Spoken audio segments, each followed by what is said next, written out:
You know, it's really easy to look at a guy like Christian McCaffrey or Bijan Robinson or Breece Hall in this year's draft and say, yeah, those are going to be league-winning running backs right there.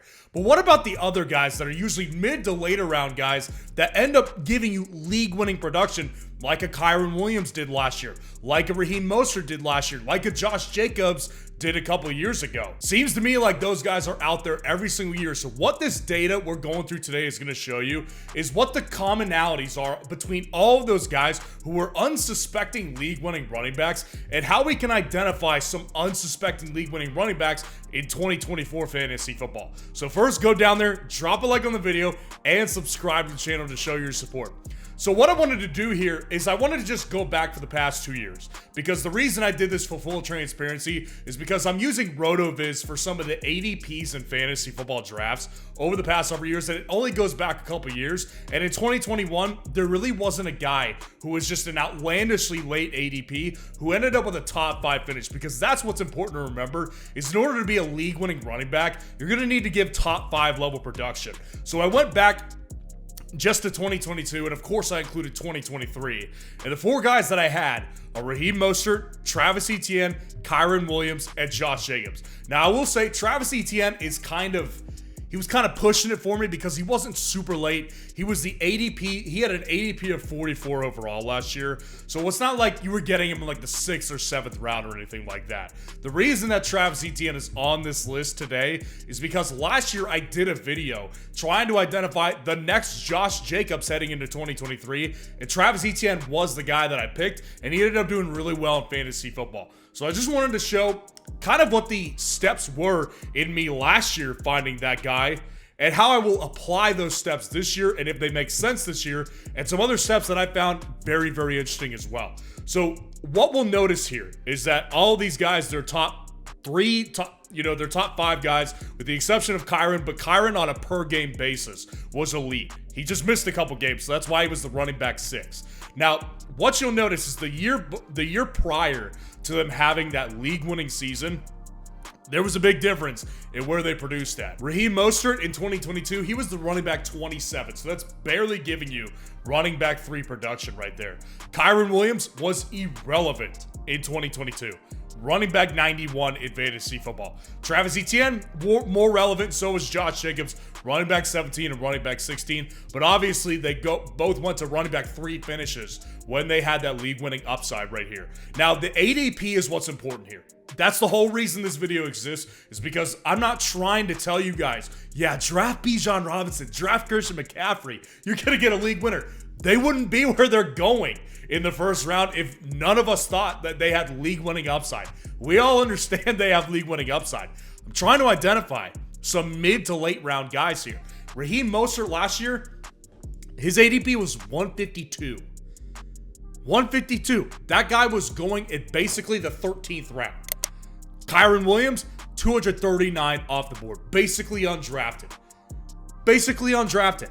The values there for those 2 guys in specific were massive. And if you got one of those guys in a best ball league, even in a redraft league, you're going to win your league or get very, very close to it. So that's the point of the video right here. Travis Etienne, of course, like I said earlier, was borderline pushing it for me to be on this list anyways, because he was at an ADP of 44. So it's not like that's early. That's still a 4th round pick. And the value that he gave you, as opposed to where you were drafting him, was still a major plus. Still a major plus for you. So he's still on the list here, but it definitely wasn't as good, of course, as Raheem Mostert and Kyren Williams ADPs as well. Now, Josh Jacobs, he had an ADP in 2022 of 79.8. If you remember, that was the year where Zamir White was coming in, and they played the Hall of Fame game, and it looked like Zamir White was going to be the lead back. And it was like, what's the deal here? Everybody got scared off by Josh Jacobs. Well, of course, he turned out to be an outstanding player in fantasy football that year. So ADP of 79 overall, that's a tremendous value from what you've got.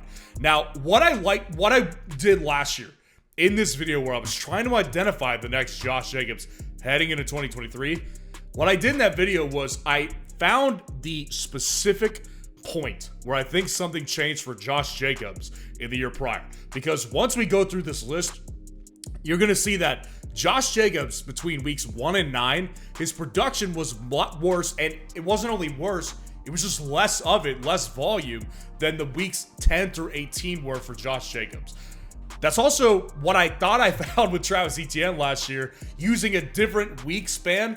But what you're going to see here is that Travis Etienne, his production, his overall volume, it actually went down in weeks 10 to 18. But what I used last year was weeks 7 to 18, so that was a totally different story. So you can see the numbers on the screen for all these guys. They're all averaging basically around 12 to 13 carries a game, except for Kyren Williams. Kyren Williams was not doing anything weeks 1 to 9 for Los Angeles. He literally did nothing. He was on the sidelines, if he even dressed at all, in his rookie season.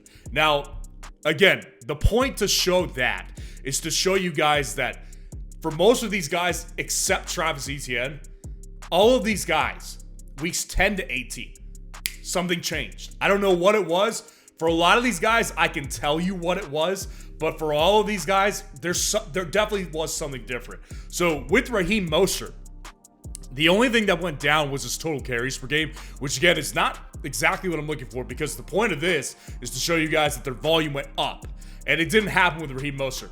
What did go up was his efficiency.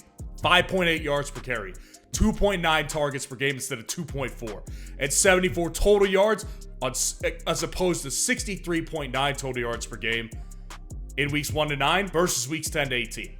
So, in my opinion, the reason I think this happened is because Mike McDaniel, when he got there, he was trying to get that system implemented with all those running backs. And by week 10, that's when everything changed for Raheem Mostert. He started becoming way more efficient because the offense was in tune with the running system there. So then let's look at Kyren Williams. He obviously became more relevant, but not by much. Like, he was getting 4.4 carries per game, 4 yards per carry, 1.5 targets per game, and 26.9 total yards per game. Now, that's nothing. That's still nothing, not enough to give you fantasy upside. That's why Kyren wasn't drafted much last year.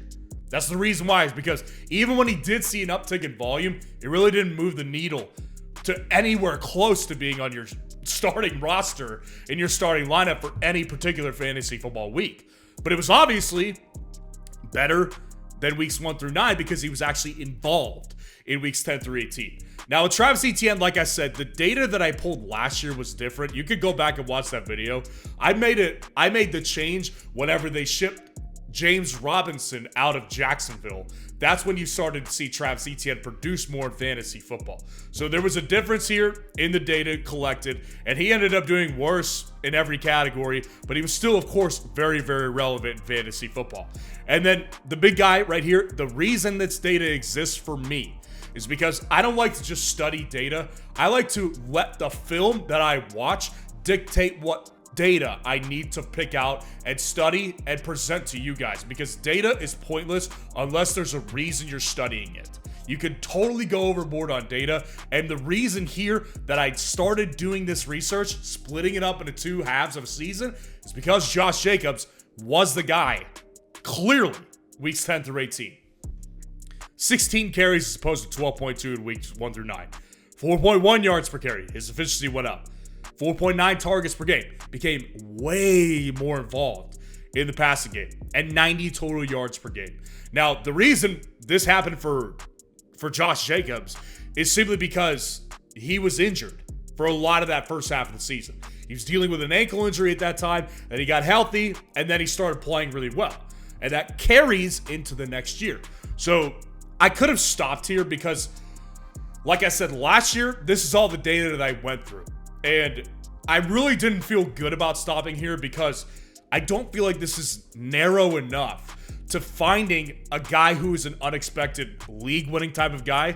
So I wanted to collect more information, and I was grasping for anything that I could find. And what I found was interesting. So all 4 of these guys right here, all 4 of these guys who were unsuspecting league winners, nobody had it coming. Nobody thought they could be league-winning running backs. They were drafted not as league-winning running backs. All 4 of these guys had a rookie in their running back field the year that they were league winners. This is an interesting case to me, and it really took me a while to kind of figure out why this was the case. So this factors in to the ADP, in my belief. And let me explain why. So I think that when you look at the guys who were drafted here, Devon Achane and Tank Bigsby in particular, So with Devon Achane and Tank Bixby, they were both third-round picks for Jacksonville and for Miami. So they were day 2 picks, solid draft capital. Everybody just kind of assumed that there was going to be more production and more volume for those particular rookies coming into their team.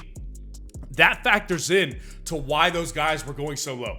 Travis Etienne and Raheem Mostert, they both got lowered down in ADP last year because of these rookies. I remember it vividly. I remember saying, draft Travis Etienne. His price is getting lower, and this guy is a league-winning type of running back. I didn't see it with Raheem Mostert. Not going to act like I did.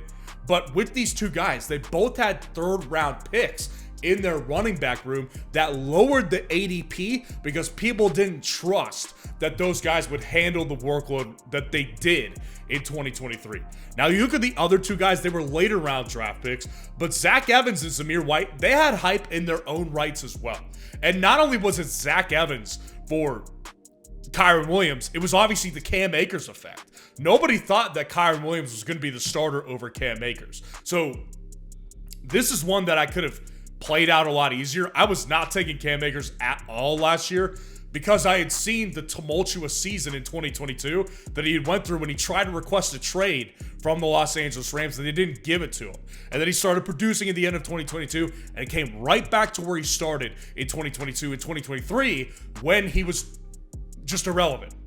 It was obvious Kyren Williams was the starting guy in Los Angeles. And of course, with Zamir White, like I said earlier, Zamir White came out and Josh Jacobs handled the majority of carries in that 2022 Hall of Fame game. So everybody was thinking, Zamir White's going to take over this backfield.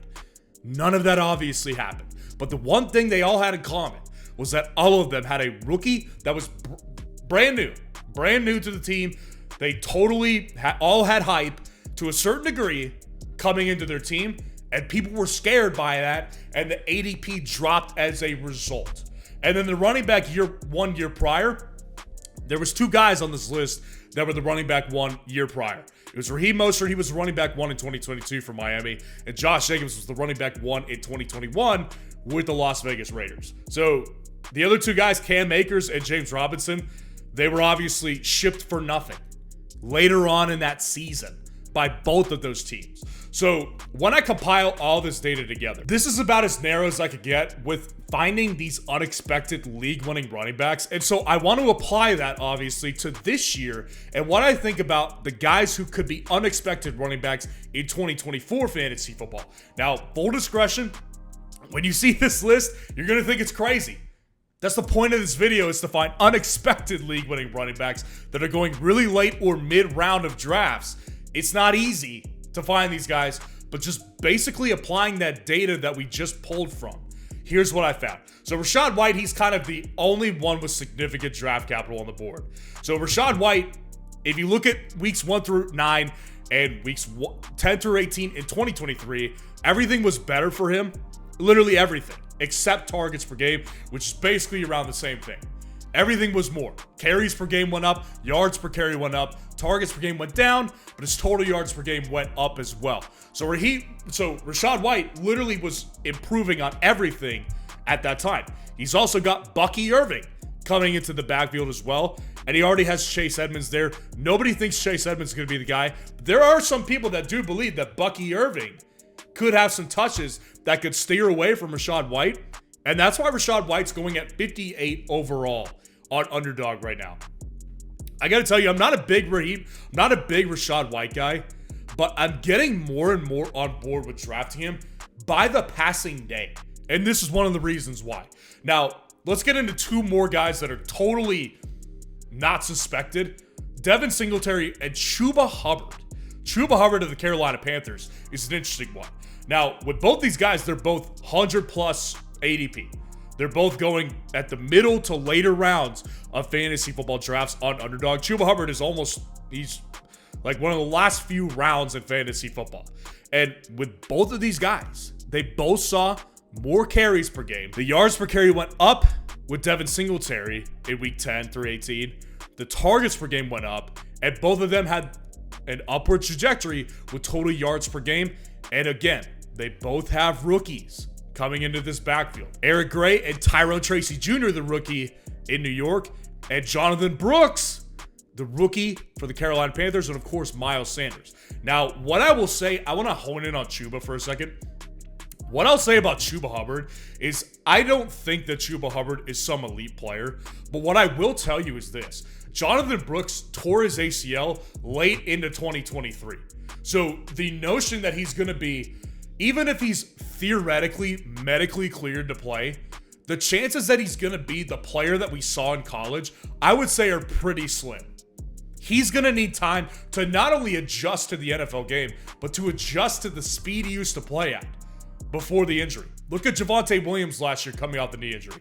Wasn't nearly as good as he used to be. And ironically, Javonte's another guy who fits the criteria for this. Javonte Williams was coming off a torn ACL in 2023, and everything went up besides his yards per carry in weeks 10 through 18. Now, the reason I think that the yards per carry didn't go up and they actually dropped weeks 10 through 18 is because dude was tired. Like I said, recovering from a torn ACL, there's very few running backs the year after they do it are that elite again. Brees Hall, Adrian Peterson, just to name a couple.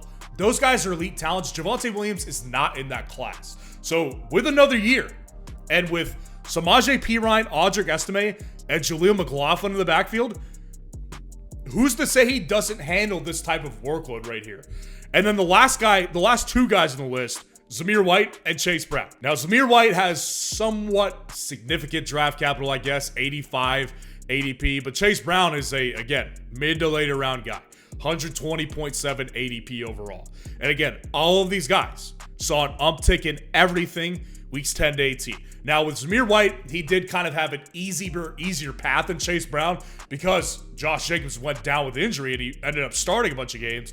Chase Brown, on the other hand, just started getting more involved in this offense because Joe Mixon was already a workhorse guy, but they wanted to get Chase Brown more touches because they saw what he did. Now, these two guys, they don't have rookies coming in, but they do have opportunities opening up for them because Josh Jacobs and Joe Mixon are obviously not on those teams anymore. So when I look at all of these guys right here, the guys that I really do think have the best shot at doing this are going to be guys like Rachaad White. Rachaad White, because of the fact that he is such a carry monster and a target monster for these guys. In Tampa Bay, he's one of their best weapons at this point. So I think Rachaad White has one of the better shots. I honestly think Chuba Hubbard could be in this category. I'm not going to say, I don't like the team. I've said publicly I think the Panthers are a mess, but Dave Canales is a great offensive coach. They have made improvements to their offensive line.